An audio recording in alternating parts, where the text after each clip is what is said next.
ದೇವ ದೈವ ನರ್ತಕರ ಸಂಘದ ಉದ್ಘಾಟನಾ ಸಮಾರಂಭವು ಕೊಲ್ಲೂರು ಮುಖ್ಯ ರಸ್ತೆಯ ಚಿತ್ತೂರು ಸಕಲ ಕನ್ವೆನ್ಷನ್ ಸಭಾಭವನದಲ್ಲಿ ನಡೆಯಿತು. ಉದ್ಘಾಟನಾ ಸಮಾರಂಭವನ್ನು ಉಡುಪಿ ಚಿಕ್ಕಮಗಳೂರು ಸಂಸದ ಕೋಟ ಶ್ರೀನಿವಾಸ್ ಪೂಜಾರಿಯವರು ದೀಪ ಬೆಳಗಿಸುವ ಮೂಲಕ ಕಾರ್ಯಕ್ರಮಕ್ಕೆ ಚಾಲನೆ ನೀಡಿದರು. ಉದ್ಘಾಟಿಸಿ ಮಾತನಾಡಿದ ಸಂಸದ ಕೋಟ ಶ್ರೀನಿವಾಸ್ ಪೂಜಾರಿ ಅವರು 60 ವರ್ಷ ಮೇಲ್ಪಟ್ಟ ದೇವ ದೈವ ನರ್ತಕರಿಗೆ ಪಿಂಚಣಿ ನೀಡಬೇಕು ಎನ್ನುವ ಮನವಿಯನ್ನು ನೀಡಿದ್ದಾರೆ.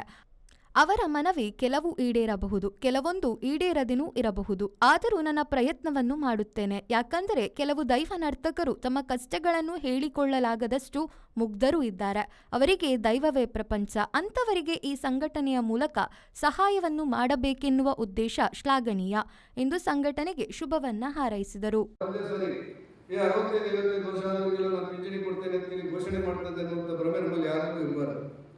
ಆದರೆ ನಮ್ಮ ಪ್ರಯತ್ನ ನಿರಂತರವಾಗಿ ಒಂದಲ್ಲ ಒಂದು ದಿವಸ ವಿಧಾನಸೌಧದಲ್ಲಿ ದೈವ ನರ್ತಕರ ಶ್ರೇಯೋದರ ಬಗ್ಗೆ, ದೈವ ನರ್ತಕರ ಕಷ್ಟದ ಬಗ್ಗೆ, ದೈವ ನರ್ತಕರ ಪಿಂಚಣಿಯ ಬಗ್ಗೆ ನಮ್ಮ ಎಮ್ಮೆಲ್ಲೆ ಗುರುರಾಜ್ ಭಟ್ರು ಧ್ವನಿಯೇರಿಸಿ ಮಾತಾಡ್ತಾರೆ ಎನ್ನುವಂಥ ವಿಶ್ವಾಸ ನನಗಿದೆ. ಯಾವ ಆದಷ್ಟು ಬೇಡ, ಅವಕಾಶ ನೀಡಬೇಕು. ಬರುವ ಸಂಸದರಿಗೆ ಸಿಗುತ್ತೆ ಇಲ್ಲೋ ಗೊತ್ತಿಲ್ಲ. ಒಂದಷ್ಟು ಯಾವುದೋ ಶೂನ್ಯ ವೇಳೆ ಪ್ರಶ್ನೆಯಲ್ಲೋ ಪ್ರಶ್ನೋತ್ತರದಲ್ಲೋ ಯಾವುದೋ ಒಂದು ಗಮನ ಸೆಳೆಯೋದ್ರಲ್ಲೋ ಮಾತಾಡ್ತಾ ನಮ್ಮೂರಿನಲ್ಲಿರುವಂಥ, ನಮ್ಮ ಜಿಲ್ಲೆಯಲ್ಲಿರುವಂಥ, ಅವರ ಜಿಲ್ಲೆಯಲ್ಲಿರುವಂಥ ದೈವ ನರ್ತಕರು ಇಷ್ಟು ಜನ ಇದ್ದಾರೆ. ಅವ್ರ ಬದುಕಿಂತ ಕಷ್ಟದಲ್ಲಿದೆ. ಸರ್ಕಾರ ಗಮನ ಹರಿಸಬೇಕು ಅಂತ ಹೇಳುವಂಥ ಒಂದು ಧ್ವನಿ ಬಂದ್ರೆ ಸಣ್ಣಲ್ಲ ಬರುತ್ತೆ, ವಿಶ್ವಾಸ ಇದೆ. ಆ ಧ್ವನಿ ಮೂಲಕ ಸರ್ಕಾರವನ್ನು ನಾವು ಕಾಣಬೇಕಾಗ್ತದೆ, ಬೇಡಬೇಕಾಗ್ತದೆ, ಕೆಲವು ಸಲ ನಾವು ಒತ್ತಾಯ ಮಾಡಬೇಕಾಗ್ತದೆ. ಇದೆಲ್ಲ ಪ್ರಜಾಪ್ರಭುತ್ವದ ಕ್ರಮಗಳು. ಆ ಹಿನ್ನೆಲೆಯಲ್ಲಿ ಇವತ್ತು ತುಂಬ ಜನರಿಗೆ, ಕಲಾವಿದರಿಗೆ ಮಾಶಾಸನ ಅಂತ ಹೇಳಿದ್ರೆ, ಈ ಯಕ್ಷಗಾನದಲ್ಲಿ ಇವತ್ತು ಯಕ್ಷಗಾನದ ಸ್ಥಿತಿಗಳು ಬೇರೆ ಇದೆ. ಮೊದಲಿನ ಒಂದು ಕಾಲದಲ್ಲಿ ತುಂಬ ಯಕ್ಷಗಾನ ಕಷ್ಟ. ಅಂಥದ್ರಲ್ಲಿ 60-65 ವರ್ಷ ಬೆಳೆದವರಿಗೆ ಏನಾದರೂ ಪಿಂಚಣಿ ಕೊಡಬೇಕು ಅಂತ ಸರ್ಕಾರ ಯೋಚನೆ ಮಾಡುತ್ತೆ. ಕಾರ್ಯಕ್ರಮದಲ್ಲಿ ದೇವ ನರ್ತಕರನ್ನು ಕುಂದಾಪುರ ವಿಧಾನಸಭಾ ಕ್ಷೇತ್ರದ ಶಾಸಕ ಕಿರಣ್ ಕುಮಾರ್ ಕೊಡ್ಗಿ ಶಾಲು ಹೊದಿಸುವ ಮೂಲಕ ಗೌರವಿಸಿದರು. ಗೌರವಿಸಿ ಮಾತನಾಡಿದ ಅವರು, ಸಂಘಟನೆಯಿಂದ ಶಕ್ತಿಯ ನೆಲೆಯನ್ನು ಕಂಡುಕೊಳ್ಳಬೇಕು ಎನ್ನುವ ನಿಟ್ಟಿನಲ್ಲಿ ಈ ಕಾರ್ಯಕ್ರಮವನ್ನ ಹಮ್ಮಿಕೊಂಡಿದ್ದೀರಿ. ನಿಮ್ಮ ಕಾರ್ಯಕ್ಕೆ ಶುಭವಾಗಲಿ ಎಂದರು. ಸಂಘಟನೆಯ ಮೂಲಕ ಒಂದು ಶಕ್ತಿಯ ನೆಲೆಯನ್ನು ಕಂಡುಕೊಳ್ಬೇಕು ಎಂಬ ಉದ್ದೇಶದಿಂದ ಇವತ್ತು ಈ ಕಾರ್ಯಕ್ರಮವನ್ನು ತಾವೆಲ್ಲ ಹಮ್ಮಿಕೊಂಡಿದ್ದೀರಿ.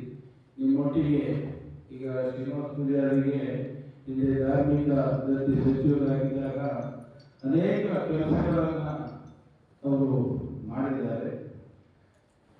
ಅವರೊಟ್ಟಿಗೆ ಸಂಸದರಾಗಿರ್ಬೋದು, ಇನ್ನು ಅವರ ನೇತೃತ್ವದಲ್ಲಿ ನಾವು ಶಾಸಕರು ತಮ್ಮ ಏನು ಒಂದು ಬೇಡಿಕೆಗಳಿಗೆ ಸರ್ಕಾರದ ಮಟ್ಟದಲ್ಲಿ ನಮ್ಮ ಕೂಗನ್ನು ಸಹ ನಿಮ್ಮ ಕೂಗಿಗೆ ಸೇರಿಸಿ ಏನೇ ಕೆಲಸ ಆಗಬೇಕು ನಮ್ಮ ಪ್ರಯತ್ನವನ್ನು ನಾವು ಖಂಡಿತ ಮಾಡ್ತೇವೆ. ನಿಮ್ಮೊಟ್ಟಿಗೆ ನೀವೆಲ್ಲ ನಮ್ಮ ಒಂದು ಈ ತಾಲೂಕಿನ, ಈ ಜಿಲ್ಲೆಯ ಎಲ್ಲ ಒಂದು ಈ ದೈವ ನರ್ತಕರ ಒಂದು ವ್ಯವಸ್ಥೆಗೆ ನಾವು ಸಹ ಒಟ್ಟಿಗೆ ಇರ್ತೇವೆ ಅಂತೇಳಿ ಹೇಳ್ತಾ, ಹಿರಿಯ ವೈದ್ಯ ರಾಜಕೀಯ ಮುತ್ಸದ್ದಿ ಡಾಕ್ಟರ್ ಅತುಲ್ ಕುಮಾರ್ ಅವರು ಮಾತನಾಡಿ, ಮಾನಸಿಕ ಖಿನ್ನತೆಗೆ ಒಳಗಾದವರಿಗೆ ವೈದ್ಯರುಗಳಿಂದ ಆಗದ್ದನ್ನು ದೇವದೈವರುಗಳ ಪ್ರೇರಣೆಯ ಆಕರ್ಷಣೆಯ ನುಡಿಯಿಂದಲೇ ಸರಿಪಡಿಸಲು ಸಾಧ್ಯವಿದೆ ಎಂದರು. ಈ ನಿಟ್ಟಿನಲ್ಲಿ ನೀವು ಯೋಚನೆ ಮಾಡಬೇಕು, ಚರ್ಚೆ ಮಾಡಬೇಕು ಅಂತ ನಾನು ಹನುಮಂತನಿಗೆ ಜಾಂಬ ಅಂತ ಹೇಳಿದ, ನೀನು ಶಕ್ತಿಶಾಲಿ, ನೀನೇನು ಮಾಡಬಹುದು ಅಂತ ಹೇಳಿದಾಗ ಹನುಮಂತನಿಗೆ ಗೊತ್ತಾಯ್ತು ನಿಮ್ಮ ಪಾತ್ರವು ಅದೇ. ನೀವು ನಮ್ಮ ತಾಯಿಯಂದ್ರಿಗೆ ಹೇಳಿದಾಗ ಅವರು ನಿಮ್ಮ ಮಾತನ್ನು ನಂಬ್ತಾರೆ, ನಿಮ್ಮ ಅಚಲವಾದ ವಿಶ್ವಾಸ ಹೇಳ್ತಾರೆ. ಮತ್ತೆ ತಪ್ಪು ತಿಳ್ಕೋಬಾರದು, ನಮ್ಮ ಮಾತೆಯರನ್ನ, ನಮ್ಮ ಸಮಾಜವನ್ನ ಈ ಉಪದ್ರವ ಆಗಿದೆ ಅನ್ನುವ ಶಬ್ದದಿಂದ ತಾವು ಹೊರತರಬೇಕು. ಏನೋ ತೊಂದರೆ ಆಗಿದೆ, ಅದು ವಿಶೇಷವಾದ ಬೇರೆ ಶಬ್ದ ಉಪಯೋಗಿಸಲು ಚಿಂತೆ. ಯಾಕಂತ ಹೇಳಿದ್ರೆ ಇವತ್ತು ನಮ್ಮಲ್ಲಿ ಒಂದು ಕಾಯಿಲೆ ಇದೆ, ಆಂಗ್ಸೈಟಿ ಅಂತ, ಭಯ, ಫೋಬಿಯಾ ಅಂತ. ಕೆಲವರಿಗೆ ಎತ್ತರದ ಪ್ರದೇಶ ನೋಡಿದ್ರೆ ಆಗೋದಿಲ್ಲ, ಕೆಲವರಿಗೆ ಮಸ್ತ್ ಜನ ನೋಡಿದ್ರೆ ಆಗೋದಿಲ್ಲ, ಕೆಲವರಿಗೆ ನೀರು ನೋಡಿದ್ರೆ ಆಗೋದಿಲ್ಲ. ಆ ದೃಷ್ಟಿಯಲ್ಲಿ ಇವತ್ತು ಸಮಾಜದ ಮಾತೆಯರು ಭಯಭೀತರಾಗಿದ್ದಾರೆ. ಇದು ಯಾಕೆ ಎಂದು ನನಗೆ ಗೊತ್ತಿದೆ. ನಾನು ನನ್ನ ಪೇಷಂಟು ಮತ್ತೊಬ್ಬರು ಅನುಭವ ಹೇಳ್ತಾ ಇದ್ದೇನೆ. ನಾನು ಪುಸ್ತಕ ಓದಿ ಹೇಳ್ತಾ ಇದ್ದೇನೆ. ನನ್ನ 30 ವರ್ಷದ ಅನುಭವ, ನಾನು ರೋಗಿಗಳನ್ನು ನೋಡಿ ನನ್ನ ಅನುಭವ ಹಾಗಾಗಬಾರದು. ಸಭಾ ಕಾರ್ಯಕ್ರಮದ ಅಧ್ಯಕ್ಷತೆಯನ್ನು ಬೈಂದೂರು ಕ್ಷೇತ್ರದ ಶಾಸಕ ಗುರುರಾಜ್ ಗಂಟೆಹೊಳೆ ವಹಿಸಿ ಸಭೆಯನ್ನು ಉದ್ದೇಶಿಸಿ ಮಾತನಾಡಿದ ಅವರು, ಮಂಗಳೂರು ಮೂಲದ ಯುವಕ ಪೈಲಟ್ ಆಗಿ ವೃತ್ತಿಯನ್ನು ನಿರ್ವಹಿಸುತ್ತಿದ್ದು ತಮಗರಿವಿಲ್ಲದೆ ದೈವ ಆಕರ್ಷಣೆಯಿಂದ ದೈವದ ಪಾತ್ರಿ ಆಗಿದ್ದಾರೆ. ಇದು ನಮ್ಮೆದುರಿಗೆ ಕಾಣುವ ಸತ್ಯ ನಿದರ್ಶನ. ಆದರೂ ಗ್ರಾಮೀಣ ಭಾಗದ ಯುವ ಜನತೆ ಆಧುನಿಕತೆಗೆ ಮಾರು ಹೋಗಿ ಧಾರ್ಮಿಕತೆಯನ್ನ ಮರೆಯುವುದು ಸರಿಯಲ್ಲ. ಇನ್ನಾದರೂ ಯುವಕರು ತಮ್ಮ ಸನಾತನ ಧರ್ಮ ಉಳಿಸುವ ನಿಟ್ಟಿನಲ್ಲಿ ಕಾರ್ಯಕ್ಕೆ ಮುಂದಾಗಬೇಕು ಎಂದು ಹೇಳಿದರು. ಹಿರಿಯ ಮಾರ್ಗದರ್ಶನ ಕೊಟ್ಟರೆ ನಮಗೂ ಸಹಿತ ನಾನು ಲೆಕ್ಕ ತಗದ್ದು ನನಗೆ ಲೆಕ್ಕ ಸಿಕ್ಕದ್ದು. ಈಗ ನಮಗೆ 246 ವಾರ್ಡ್ ನನ್ನ ಕ್ಷೇತ್ರದಲ್ಲಿ ಒಂದು ವಾರ್ಡ್ 3ರಿಂದ 4 ಮನೆ ಅಷ್ಟು ದೇವಿ ಮನೆ ಇರ್ತದೆ. ಪಾತ್ರಗಳು ಮಾತ್ರ ಕಮ್ಮಿ ಆದ ಬಂದ್ರೆ ದೇವಿ ಮನೆ ಅನ್ನೋದು ನನ್ನ ಪ್ರಕಾರ 850 ದೇವಿ ಮನೆ ನಮ್ಮ ಕ್ಷೇತ್ರದಲ್ಲಿ ಇತ್ತು. ಪಾತ್ರಗಳ ನಂತರ ನಮಗೆ ನೀವು ಲೆಕ್ಕ ತಗದವರಿಗೆ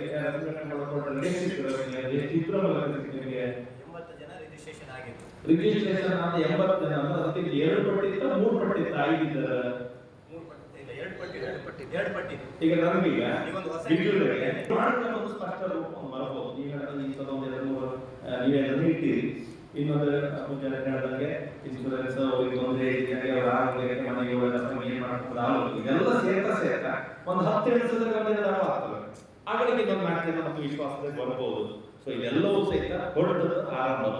ನಾನು ರಪ್ಪ ಶ್ರೀನಿಗೆ ಫೋನ್ ಮಾಡಿದೆ ರಿಸರ್ಚ್ ಸೆಂಟರ್ಗೆ. ದೈವಪಾತ್ರಗಳು ಸೇರ್ತಿದ್ರು. ಅವರು ದೈವಪಾತ್ರಗಳ ಬಗ್ಗೆ ಹಿಂದಿನ ಸರ್ತಿ ಕಾಂತಾರ ಒಂದ್ಸತಿ ಜೋರಾಗಲ್ಲ, ನಿಮಗೆ ಊರು ಬಿಟ್ಟಾರ, ಮನೆ ಬಿಟ್ಟಾರ, ಕುಟುಂಬ ಬಿಟ್ಟಾರ, ಎಲ್ಲರೂ ಒಂದೇ ಸರ್ತಿ ದೇವರ ಬಗ್ಗೆ ಒಂದ್ಸತಿ ಹಗರಿ ಹಂಬಲ ಆದಿತ್ತಿಗೆ ಕಡೆಗೆ ಊರು ಹಬ್ಬ ಶುರು ಮಾಡೋದಿತ್ತು. ಅದಾದ್ಮೇಲೆ ಹಿಂದಿನ ಸರ್ಕಾರದಲ್ಲಿ ಸಹಿತ ಇಲ್ಲ ದೈವ ನರ್ತಕರಿಗೆ ಏನಾದ್ರು ಕೊಡ್ಬೇಕು ಅನ್ನುವಂಥ ಚರ್ಚೆ ಶುರು ಮಾಡೋದಿತ್ತು. ಸೊ ಅವ್ರಿಗೆ ಕೇಳಿ ಎಷ್ಟು ದೂರ ಇದ್ರೆ ಕೇಳಿ ಅವ್ರಿಗೆ ಶೂಟಿಂಗ್ ಆಗ್ತಿತ್ತು. ಅವರು ಹೇಳಿದ್ರು ದೈವ ಪಾತ್ರಗಳಿಗೆ ಏನಾದ್ರು ಆಗ್ಬೇಕು, ನಾನು ಹೇಳಲಿಕ್ಕೆ ಅದಕ್ಕೆ ಸೇರಿದಂತೆ ನಿಮಗೆ ಸಂಘಟನೆ ಮಾಡುವ ಸೇರಿದಂತೆ ಅದನ್ನು ನೀವು ಎಲ್ಲರ ಸಹಕಾರವನ್ನು ತಕ್ಕೊಂಡು ಏನು ಒಳ್ಳೇದು ಮಾಡಿಕೊಳ್ತೀರಿ ಅದೆಲ್ಲದಕ್ಕೂ ದೇವರ ಆಶೀರ್ವಾದ ಇರಲಿ.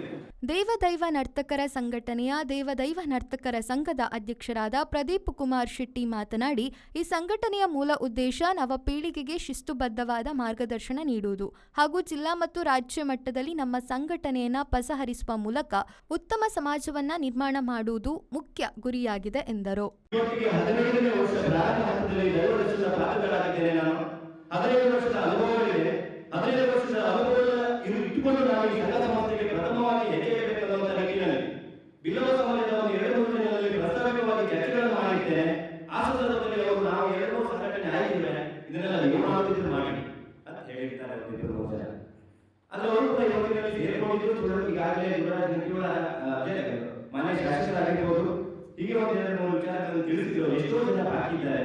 ಕೆಲವರಿಗೆ ಇವತ್ತು ಕೂಡ ಅಸಮಾಧಾನ ಅಲ್ಲ, ಇದೆಲ್ಲ ಆಗ್ತದೆ, ಈ ಸಂಘಟನೆ ಹೇಗೆ ಆಗ್ತದೆ. ಏಕೆ ಕೇಳಿದ್ರು ಪ್ರಥಮ ಅದನ್ನು ಕೂಡ ಪಾಯಿಂಟ್ ಮಾಡಿದ್ದೇನೆ. ಏನು ಇವರು ಮಾಡಿದ್ದಾರೆ ಸಂಘಟನೆ ಕಟ್ಟುವಾಗ ಯಾಕೆ ಈ ಹಿಂಜರಿಕೆ ಕೆಲವೊಂದು ಪಾತ್ರಗಳಾದವರಿಗೆ ಹೆಚ್ಚಿನ ಈಗಾಗಲೇ ನಮ್ಮ ಮನೆಯ ಶ್ರೀಯುತ ಕೊಟ್ಟ ಶ್ರೀನಿವಾಸ ಪೂಜಾರವರ ಮೂರ್ಧತೆಯ ಪಾತ್ರಗಳಾಗಿದ್ದಾರೆ. ಕೆಲವರು ವಿಚಾರವಾಗಿ ಗೊತ್ತಿರುವುದಿಲ್ಲ, ಅಕ್ಷರ ಜ್ಞಾನ ಕೂಡ ಮೀರುತ್ತದೆ. ಅಕ್ಷರ ಜ್ಞಾನ ಇದ್ದೇ ಇರೋದ್ರಿಂದ ಕೆಲವರು ಮೂರ್ಧತೆ ಮಕ್ಕಳಂತ ಇರ್ತಾರೆ. ಆ ಮಕ್ಕಳನ್ನು ನೀವು ಏನಿರ್ತದೆ ಸತ್ಯತೆ ಆಗಿರ್ತಾರೆ.